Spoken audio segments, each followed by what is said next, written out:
है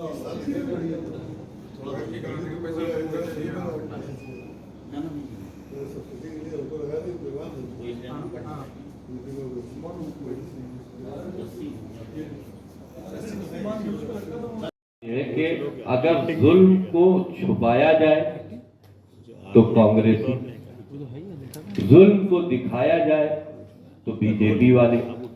भाई जो वहां जुल्म हुए हैं उन्हीं को तो दिखाने की कोशिश की गई है। कश्मीर फाइल्स बनी,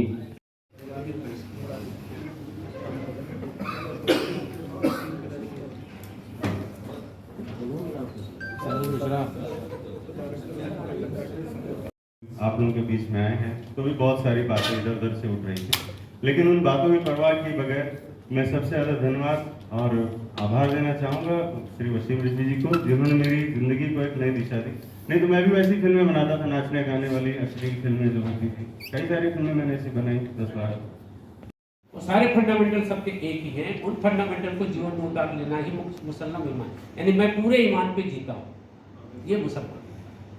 इन्होंने इसको स्वीकार किया। एक ये स्वीकार किया कि भारत का जितेंद्र नारायण त्यागी, जितेंद्र नारायण सिंह भारत माता की भक्ति करेगा। जो आप बाइबल पढ़ेंगे उसमें भी अपनी मातृभूमि के बारे में आया है। जब आप कुरान पढ़ेंगे तो उसमें भी आया है। नबी सल्लल्लाहु अलैहि वसल्लम ने तो मातृभूमि के लिए बहुत कुछ कहा है। यानी उन्होंने कहा कि हुब्बुल वतनी जुज़्बुल ईमान, यानी ईमान को अगर चाहते हो, यानी ईमान माने सत्य को स्वीकार करते हो, तो वतन की मोहब्बत है पहली चीज। दूसरा बार उन्होंने इसको और ज्यादा कहा कि हुब्बुल वतनी साजिशों को भी ओपनली दिखाया है और वो सच्ची घटना है जिससे कोई मुकर नहीं सकता। हमारी फिल्म वेस्ट बंगाल में जो हिंदुओं के साथ जुल्म हो रहा है उसके ऊपर आधारित है। गवर्नमेंट का उसको क्या, जो रोहिंग्या मुसलमान है उनको किस तरह से ममता की हुकूमत सपोर्ट कर रही है और किस तरह से हिंदुओं को बंगाल छोड़ने के लिए मजबूर कर रही है, ये है हमारी फिल्म। और हमने इसको रिलीज करने की तारीख 14 अगस्त रखी है। कोशिश है कि 14 अगस्त के दिन इस पिक्चर को हम रिलीज कर दें। मैं अब गुजारिश करूंगा कि आप ट्रेलर एक बार देख लें और ट्रेलर के बाद जो आपके सवाल होंगे उसके जवाब दे दिए। उनको हमारा सादर नमस्कार। आज आपके सामने जो विषय आ रहा है और जो मैं कहूँगा तो ये आपके लिए बड़ा नया और बड़ा विचित्र विषय है, और कुछ ऐसी बातें आपके सामने मैं रखने वाला हूँ कि आपको लगेगा क्या ऐसा है।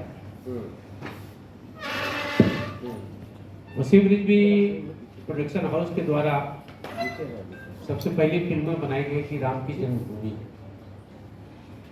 और उसमें से उन सभी तथ्यों को आपके सामने, देश के सामने लाए। और उस समय के बाहुबलियों के कारण से, इंटरनेशनल माफिया के कारण से वो फिल्म ठंडे बस्ते में चली गई। इसके बाद भी वसीम रिजवी साहब ने एक दूसरी फिल्म बनाई थी काशी टू कश्मीर, कुछ संकटों के कारण नहीं रिलीज हो पाई। वसीम रिजवी साहब ने एक बहुत महत्वपूर्ण फिल्म बनाई थी, 1 घंटे की लगभग, हेल्पलेस। हेल्पलेस फिल्म पाकिस्तान के अंदर से भगते और कैसे मारे जाते, कैसे पीटे जाते, कैसी घटना घटती है, इसका पूरा चित्रण था। उस फिल्म के उद्घाटन के लिए मुझे उन्होंने बुलाया था और उस समय संभल जिले के गंगा की कटरी पर वो फिल्म अच्छी फिल्म थी। आज एक नई फिल्म का ट्रेलर रिलीज होने जा रहा है, द फाइट वेस्ट बंगाल। आपको जानकारी दे दूं, ये जो महत्वपूर्ण बात मैं कहने जा रहा हूं, सेकुलर लोगों के कारण से मैं समझता हूं जहां तक, और अंग्रेजों की नीति के अंतर्गत भारत का मुसलमान जो था वो न कुरान को पे चल पाया और न हदीसों पे चला, न मोहम्मद साहब पे चला। उसके दिमाग में था भारत का विरोध करना ही मुसलमान होना है, हिंदुत्व का विरोध करना ही मुसलमान होना है, अरबी नाम लेकर के जिंदा रहना ही मुसलमान होना है। वसीम भाई ने एक बड़ा धमाका किया। वसीम भाई कल भी मुसलमान थे, वसीम भाई आज भी मुसलमान हैं, यानी जितेंद्र नारायण सिंह। चाहिए कि तुम्हारी इस हरकतों से पूरा मुस्लिम समाज बदनामी की कगार पर आ गया है। जब तुम कोई बात करोगे तो पूरे मुसलमानों से उसको जोड़ के देखा जाएगा, और ये नहीं हो सकता कि पूरा मुसलमान गलत हो। लेकिन जो जुल्म और ज्यादती हिंदुस्तान में की जा रही, आपने अभी जो वहां फसादात हुए हैं, वहां पे आपने देखा कि हिंदू भगवा झंडा लेकर भाग रहे हैं। भागता हुआ हिंदू भगवा झंडा लेकर बंगाल में देखा गया। ये हिंदुस्तान है? ये हिंदुस्तान है कि संगठित तरीके से फसाद किया गया। वहां पर एक जुलूस निकल रहा था, वहां पर इतना ईटा, इतना ढेला कहां से आया? इतना ढेला, इतना ईटा कहां से आ गया जो वहां पर एकाएक चलाया गया? तो इसका मतलब जुलूस का इंतजार था रामनवमी के। रामनवमी का जुलूस आएगा और मुसलमान पथराव करेंगे। इस तरह की साजिश जो की गई, इसमें सरकार का पूरा पूरा हाथ था। बहरहाल ये तो सब पॉलिटिकल बात है। फिलहाल मैं अपनी फिल्म के ऊपर ही रहता हूं। फिल्म में हमने कनेक्ट है और बहुत पुराने दोस्तों से दोबारा मिलने का मौका मिला। देखिए, हमने पहली फिल्म बनाई थी राम की जन्मभूमि। उसमें बड़ा चैलेंज का सामना करना पड़ा था। हमको बड़े ऑफर भी हुए कि उस फिल्म को रिलीज ना करें। हमने जितना पैसा लगाया है उस पैसा उनको दे दिया जाए। 15 करोड़ रुपए तक का ऑफर हुआ था।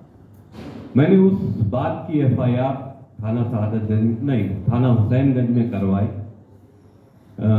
टाइगर मेमन का भाई था अब्दुल मेमन, उसके खिलाफ FIR दर्ज कराई और हमने फिल्म को रिलीज किया। इलेक्शन के पीरियड थे, कुछ टाइमिंग गलत थी और कुछ उन लोगों की साजिश थी, जिसकी वजह से बहुत जगह रिलीज नहीं हो पाई, लेकिन अच्छे थिएटरों में रिलीज हुई। आज भी वो नेट पे मौजूद है। इस वक्त बंगाल बहुत बुरी स्थिति से गुजर रहा है। बंगाल में जो घटनाएं घटी वो पूरी दुनिया को झंझोड़ देने वाली घटनाएं हैं, जो खास करके एक हिंदू समाज के परिवारों के साथ में हुई है। वहां की मीडिया ने उनको कवरेज नहीं दिया, या ये कहे कि सरकारी दबाव में, ममता जी की दहशत में वहां की वो घटनाएं सामने नहीं आ पाई। लेकिन कहीं पर अगर इंसानियत के खिलाफ कोई जुल्म हो रहा है, वो किसी फिरके से ताल्लुक रखता हो, उसकी बात दुनिया के सामने आनी चाहिए। अगर जरूरत पड़े तो देखो वो ऊपर लेके आओ,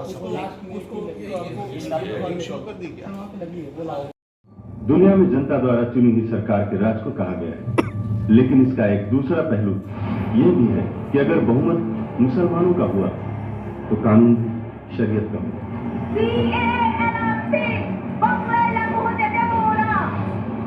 लगभग खली गांव में हिंदू के 200 घर जला दिए गए।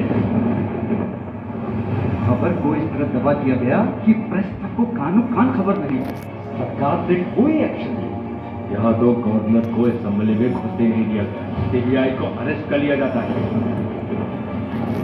किसी समय में भारत का मानचेस्टर रहा पश्चिम बंगाल अब इसी रास्ते पर चल पड़ा है, जहाँ लोकतंत्र के दूसरे पहलू का फायदा उठाने के लिए संगठित रोहिंग्या और कट्टरपंथी बांग्लादेशी समूहों को सरकारी सहूलियत देकर फंसाया जा रहा है।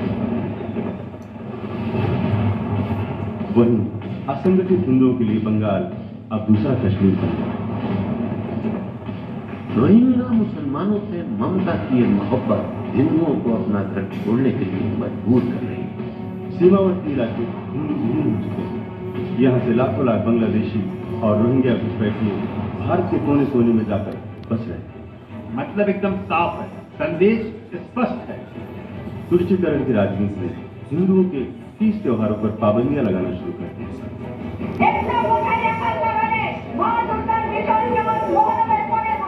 तुम फौरन अपनी लड़की को लेकर वहां से निकल जाओ। पश्चिम बंगाल अब कश्मीर से ज्यादा बदतर होता जा रहा है। हिंदुओं पर हुए सामूहिक नरसंहार, कत्लेआम, सामूहिक बलात्कार और पलायन की घटनाओं को दबा दिया। धार्मिक प्रयोगशाला बन चुके पश्चिम बंगाल के हालात को पूरा देश जानता है, लेकिन बोलना कोई नहीं।